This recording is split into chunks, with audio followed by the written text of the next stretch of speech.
खुद दूसरों को नौकरी देना चाहते हैं या नौकर बनना चाहते हैं। तो हमारी सरकार लोगों को नौकरी देने वाला बना रही है, नौकर नहीं बना रही है। प्रधानमंत्री झूठे हैं, नौकरी देने का वादा करने वाले की कमी है, रोजगार की कमी है। घर बैठे किसे रोजगार देगी सरकार? किया क्या है ये पता नहीं होने वाला है। भूख भ्रष्टाचार भारतीय जनता पार्टी ने खत्म किया है। सड़कों का जाल ऐसा बिछा है कि आप पानी का गिलास रख दीजिए डैशबोर्ड पर, वो छलकेगा नहीं। एक सवाल, कोई एक घोटाला बता दे इनको। घोटाला बताओ। मैं आपको बता दूं, घोटाला बता रहा हूँ, ठीक है। उत्तर प्रदेश का घोटाला मैं बता रहा हूँ। अभी आपने सुना होगा कि जो समाज कल्याण विभाग से जो शादियां कराई जा रही हैं, सामूहिक शादियां कराई जानी कि नहीं कराई जा रही, क्या उसमें भाई बहन की शादी करवाई गई कि नहीं करवाई गई? वो घोटाला है कि नहीं है? वो समाज कल्याण विभाग का घोटाला है कि नहीं?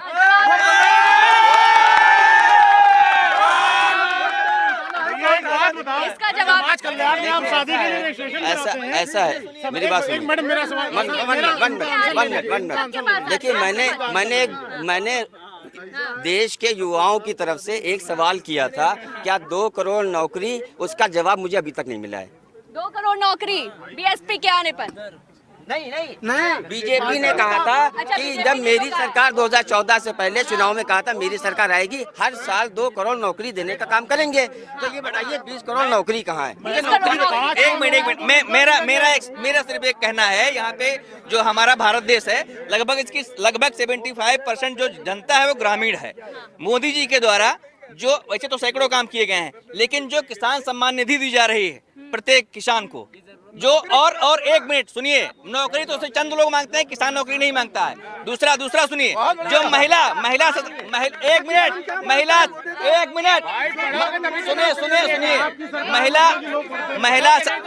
महिला अरे सुनने दोगे सुनिए, महिला सशक्तिकरण के लिए जो इतने बड़े कार्य इस मोदी सरकार में किए गए हैं, आप किसी भी गांव में पहुंच जाइए, देखिए मनरेगा मेट कह लीजिए, या समूह के माध्यम से सैकड़ों हजारों महिलाओं को जोड़कर और उनको लाभान्वित किया जा रहा है किसी भी सरकार में। एक सवाल वो तब से पूछ रहे, 2 करोड़ की नौकरी कहाँ गए? सरकार ने स्टार्टअप योजना के अंदर 5 करोड़ लोगों को व्यापार देने। आप ये बताइए, अभी आपसे मैं सवाल पूछूं कि आप व्यापार करना चाहते हैं, नौकरी आप खुद दूसरों को नौकरी देना चाहते हैं या नौकर बनना चाहते हैं? तो हमारी सरकार लोगों को नौकरी देने वाला बना रही है, नौकर नहीं बना रही है। हमारी प्रधानमंत्री झूठे हैं, 2 करोड़ नौकरी देने का वादा। अपना व्यापार करना नौकरी से कहीं ज्यादा अच्छा है, और वो सरकार हमारी प्रोवाइड करा रही है। बता दीजिए, कोई वादा झूठा नहीं है। नौकरी कहाँ दी?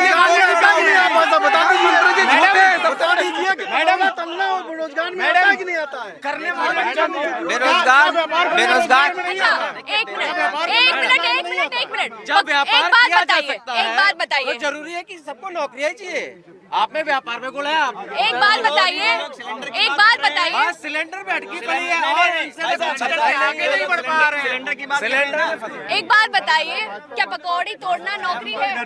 पकौड़ी 400 पकौड़ी तोड़ो, कहाँ पकौड़ी तली जा रही है? मैडम मेरी सुनो बात, ये करने वाले की कमी है, रोजगार की कमी नहीं है। आदेश दिया था बीजेपी ने कि यूपी में 80 फैक्ट्रियां दूंगा। मैं खुद डाली में शुगर मिल में परमानेंट आदमी, 50,000 मेरी सैलरी है। मेरठ का मैं रहने वाला हूँ बंदा। करने वाले की कमी है, रोजगार की कमी नहीं। घर बैठे किसे रोजगार देगी सरकार? आप बोलो किसे सरकार देगी? देगी किसी को? ये बात हकीकत है कि अब की बार 400 पार हम लेकर आएंगे। 400 हाँ बिल्कुल 400 पार होगा। जैसा 2014 में हम 303 लेकर आए और 325 लेकर आए, और इस बार भी जनता हमारे पक्ष में है, जनता मोदी जी के पक्ष में है, और हर प्रकार से एक सुविधा जनता को देने का काम मोदी जी ने किया है। तो आदरणीय मोदी जी के नेतृत्व में पूरा देश नहीं विदेश भी चाहता है कि मोदी सरकार बने। एक और ट्रम्प भी कहता था अब की बार। अच्छा, क्या लगता है 2047 तक का जिस तरह से देखते हैं, बोलते हैं उत्तर प्रदेश उत्तम प्रदेश बन जाएगा, 2047 तक ये जितने अभी बेरोजगार खड़े हैं, क्या इनको रोजगार मिल जाएगा? वादे हो जाएंगे पूरे? केवल विपक्ष के जो कार्यकर्ता हैं वो बेरोजगार हुए, इसमें कोई दो राय नहीं, मैं एक्सेप्ट करता हूँ। क्योंकि भ्रष्टाचार, चोरी, डकैती, मक्कारी, ठेकेदारी, गुंडागर्दी, ये रोजगार उनका था और वो खत्म हो गया। देखिए ऐसा है, मेरी बात सुनिए, इन्होंने भाई साहब ने कहा, आकाश भाई ने हमारे जो बीजेपी को रिप्रेजेंट करते हैं, इन्होंने कहा कि इस तरीके का जो भ्रष्टाचार की बात कर रहे थे, जो भ्रष्टाचारी लोग थे उन सभी लोगों को पहले ही ठिकाने लगा दिया गया था। और जो गवर्नमेंट जब आई बीजेपी की तो उन्होंने जो जो वादे किए, क्या उन वादों पर क्या वो पूरी तरीके से खरी उतरी? इनसे पूछिए। सब मेरा सवाल ये है। 24 घंटे बिजली देने का एक हम नारा लगाते थे 2017 से पहले, बिजली पानी दे न सके जो वो सरकार निकम्मी है, जो सरकार निकम्मी है वो सरकार बदलनी है। कोई नारा लगता है ऐसा? नहीं लगता। 24 घंटे बिजली आज उत्तर प्रदेश में आ रही है। आप यहाँ चारों तरफ जाइए, बरेली जाइए, कानपुर जाइए, दिल्ली जाइए, इलाहाबाद जाइए, राम जी की नगरी अयोध्या जी जाइए, सड़कों का जाल ऐसा बिछा है कि आप पानी का गिलास रख दीजिए डैशबोर्ड पर, वो छलकेगा नहीं। ये मोदी जी का, नितिन गडकरी का काम। विकास की बात करेंगे तो 2007 से 4 से 5 घंटे रोज कट रही है। देखिए बिल्कुल सही है, बिल्कुल सही है, बिल्कुल सही है। हाँ, मैं बताता हूँ, बिजली जनता यहाँ बीच में है, जनता भी। उत्तर प्रदेश में सबसे ज्यादा महंगी उत्तर प्रदेश में बिजली है। 4 से 5 घंटे रोज बिजली कट रही है। 1 मिनट, ये सवाल जनता से पूछ लेते हैं। 20 साल से सांसद राजा सोनमा यहाँ पे हैं। एक फैक्ट्री रोजगार के लिए बता दिया अगर लगवाया हो। कुंदनी में खेतान रेडको की, हाँ ठीक है, एक फैक्ट्री बोला कुंदनी में रेडको खेतान की फैक्ट्री यहाँ पर लग गई है, काम कर रही है और कर रही है। कभी कुंदनी चले जाइए, आज ही चले जाइए। चैलेंज कर दिया है। 1 मिनट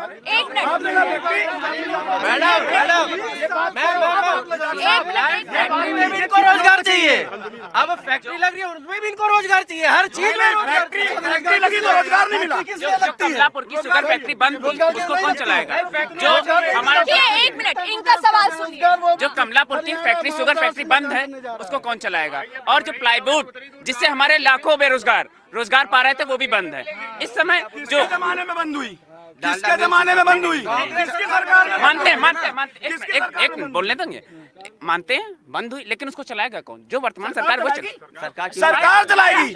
और कोई जरूरी नहीं है, कोई ये जरूरी नहीं है कि कोई सुनिए, मैं व्यापारी हूँ, कोई जरूरी नहीं है कि मेरी जो फैक्ट्री घाटी में हो वही चले। हो सकता है मैं नया उपक्रम लगाऊं, ये कंदुनी में दिया हुआ एक नया जो फैक्ट्री लग रही। और सुनिए, यहाँ पर ग्रीन प्लाई की एक बहुत बड़ी फैक्ट्री उसी रोड पे लगने जा रही है, ये भी आप मालूम कर लीजिए। देखिए, अगर इस तरीके से लगने जा रही है, 2 करोड़ नौकरी देने जा रहे हैं, हम बेरोजगारी दूर करने जा रहे हैं, ये पता नहीं किया क्या है, ये पता नहीं होने वाला है।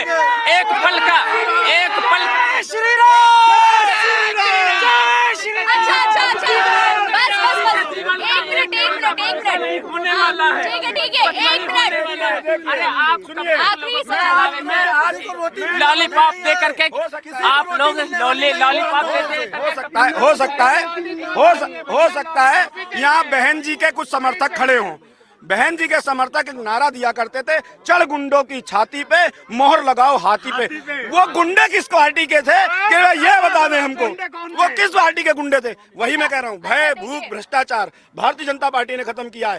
एक भी गुंडा जो जिले स्तर का है या तो वो जेल में है, प्रदेश स्तर का है तो प्रदेश बदर है, और देश स्तर का अगर कोई गुंडा है, माफिया है तो वो ऊपर है। ये मोदी जी की सरकार ने दिया है। मौजूदा जब 7 से 12 के समय में बहुजन समाज पार्टी की उत्तर प्रदेश में सरकार थी, 1,40,000 गुंडों को या तो जेल के अंदर किया गया था या उनको प्रदेश से बाहर किया था, पहली बात। दूसरी बात, आज की डेट में जिन गुंडों की बात की जा रही है तो ऐसे किसी भी FIR को दर्ज ही नहीं होने दिया जाता है। अगर इनका क्वेश्चन अगर वो जेल में थे टिकट आया था तो वो जेल में है तो अतीक दिया गया था, मायावती ने अतीक अहमद की वाइफ को टिकट दिया था। आपकी बात हम मान रहे हैं। अब जो बंदा है नहीं उसकी आप बात क्या करेंगे? जो बंदा इस दुनिया में नहीं उसकी बात करना पड़ेगा। जो बंदा आज इस दुनिया में नहीं है उसकी बात का कोई मतलब नहीं रहेगा। नहीं, जब वो आज मट्टी में मिला दिया गया तो आप उस आदमी की बात नहीं करेंगे। जिस बंदे ने किसानों के ऊपर गाड़ी चला दी जिस बंदे ने किसानों के ऊपर गाड़ी लखीमपुर में चला दी, आप ये बताइए उनके ऊपर कोई कार्रवाई हुई? देखिए, जो मिट्टी में मिल गया है उसी पे आप लोग झंडा लगाने जाएंगे, उसी के में शामिल होंगे। अभी अब मुख्तार अंसारी की भी बात कर लेते हैं। मुख्तार अंसारी के वक्त में भी हर कोई गया था, शामिल हुए थे। अखिलेश जी गए थे, अखिलेश जी इनके घर गए थे। वालों से कहिए, हर गुंडे की कब्र पे फातिया पढ़ने अखिलेश जी जाएंगे। अगर कोई गरीब मर जाएगा, अपनी जेब से 1 रुपया निकाल। अतीक अहमद की भी बात कर लेते हैं। उस वक्त जेल में थे, ठीक है, जब उनकी वाइफ को टिकट मायावती ने दिया था, ठीक है, जैसे ही ये पता चला कि अतीक अहमद का काउंटर होने वाला है, अब ये नहीं बचे, तो उनकी अतीक अहमद की वाइफ का टिकट काट दिया। देखिए ऐसा है, अतीक अहमद को टिकट नहीं दिया था, उनकी वाइफ को टिकट दिया था। उन्हीं की वाइफ की मैं बात की, उनकी वाइफ को टिकट दिया गया था, लेकिन जब उनको नहीं लड़ना था तो साइडलाइन हो गई थी। आरोप सिद्ध हो गया था तब। और आरोप, सुनिए मेरी बात, जैसे ही उनके जब टिकट दिया गया तब आरोप लगा था, आरोप सिद्ध नहीं हुआ था। किसने अपने घर में रखा था? गायत्री प्रजापति को उसको टिकट हटा दिया गया, अपने घर में रखा था। बहुजन समाज पार्टी ने हमेशा अब आखिरी सवाल ठिकाने लगाने का काम किया है, और ठिकाने लगाने का काम किया है। और अगर पहचानी जाती है उत्तर प्रदेश के अंदर, तो एडमिनिस्ट्रेशन, लॉ एंड ऑर्डर के लिए पहचानी जाती थी। देश की जनता को परेशान किया है। कभी उत्तर प्रदेश में बहुजन समाज पार्टी की सरकार आएगी तो आप देखिएगा फिर से नीला झंडा परचम लहराएगा और उत्तर प्रदेश का हर आदमी हर तरफ खुशहाली फैलेगी। आज क्राइम चरम पर है, बेरोजगार करोड़ों जो युवा हैं वो बेरोजगार हैं। ये लोग कभी मुद्दे की बात नहीं करते जो इंसान की बेसिक नीड्स होती हैं, शिक्षा, स्वास्थ्य, रोजगार, डेवलपमेंट की बात ही नहीं करते कभी। एक बता दें, 10 साल में कितने मेडिकल कॉलेज बनाए हैं बीजेपी ने, और अगर बनाए तो सिर्फ चलिए ठीक है, नेट का जमाना है और मेडिकल कॉलेज कितने बनना है? अब आप लोगों की लोकल रिपोर्ट जो है वो हम हमारे न्यूज़ 1 इंडिया के जो लोकल रिपोर्टर है उनसे भी बात कर लेते हैं। हिमांशु जी, क्या लगता है, देखिए सीतापुर का चुनावी जो अभी देखने को मिली है गर्माहट, उसको लेकर क्या लगता है सीतापुर की? देखिए, सीतापुर में 2014 और 2019 में भारतीय जनता पार्टी ने अच्छी जीत दर्ज की। उससे पहले बहुजन समाज पार्टी का यहाँ पे कब्जा था।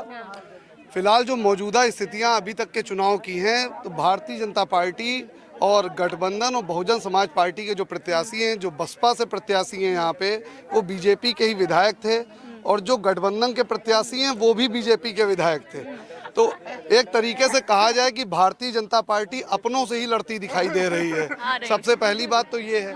दूसरी बात ये है कि यहाँ पे जिस तरीके से जातिगत चुनाव देखते हुए डे बाई डे जैसे जैसे इलेक्शन पास आ रहा है, 13 मई को यहाँ चुनाव है, तो यहाँ पे जातिगत स्थितियाँ बनती नजर आ रही हैं। उस तरीके से जिसमें जो एक मतलब जो ओबीसी वोट है वो कई जगह बट रहा है, क्योंकि एक तरफ राठौर हैं, एक तरफ यादव हैं और एक तरफ वर्मा यानी कुर्मी है। तो ऐसे में अभी कुछ कहा नहीं जा सकता। हालांकि चुनाव आज अमित शाह जी की रैली हुई है, आने वाले समय में बताया जा रहा है नरेंद्र मोदी भी आ रहे हैं, तो हो सकता है चुनाव किस करवट बैठेगा, क्योंकि कांग्रेस और बीएसपी की तरफ से अभी कोई बड़ा नेता या फायर ब्रांड नेता यहाँ पे नजर नहीं आया है। अच्छा, चलिए अब हम आम जनता से पूछते हैं कि आखिरकार अब की बार किसकी सरकार? मोदी सरकार, मोदी सरकार, 400%, बीएसपी सरकार, बहन जी की सरकार, बहन जी की आदाड़ी मायावती जी की सरकार। बस अब ये बताइए। आपके चैनल को बहुत बहुत बधाई। आपका channel India 1 news 1 India, news 1 India, India 1 India गठबंधन की सरकार बनने जा रही है। आपकी सरकार बनने जा रही है। बीएसपी की सरकार। अब की बार 400 पार, ये कितना ही जोर लगा लीजिए, लेकिन ये तो हो नहीं सकता, क्योंकि अब की बार 400 पार करनी, हमें 101 का दान राम मंदिर को देना है। किन मुद्दे पर वोट दे रहे हो? राम मंदिर के मुद्दे पर? राम मंदिर के मुद्दे पे वोट नहीं दे रहे, अपनी बहन बेटिया की इज्जत के मुद्दे पे वोट दे रहे हैं। अपनी बहन बेटिया की इज्जत पे मुद्दे पे वोट दे रहे हैं, मिट्टी में मिलाने के लिए वोट दे रहे हैं।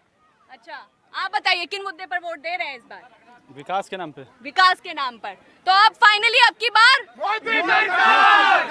सरकार, अब की बार 400 पार। अब की बार देखिए, लोगों के अंदर अभी भी जोश है, उत्साह है, और ऐसे में जनता जो है, जनता से बातचीत की, जनता के बीच गए, और ऐसे में हर कोई अपनी अपनी जिसको लगा है कि जिसने विकास किया है, जिस तरह के देखा जाए तो बीजेपी की सरकार में जो जो काम हुए वो भी गिनवाए गए। अब ऐसे में देखना होगा आखिरकार 4 जून को चुनावी परिणाम सामने आएंगे, सीतापुर में किसकी सरकार बनेगी, ये देखने वाली बात होगी। कैमरा पर्सन अनिकेत के साथ मैं जूही तोमर, न्यूज़ 1 इंडिया।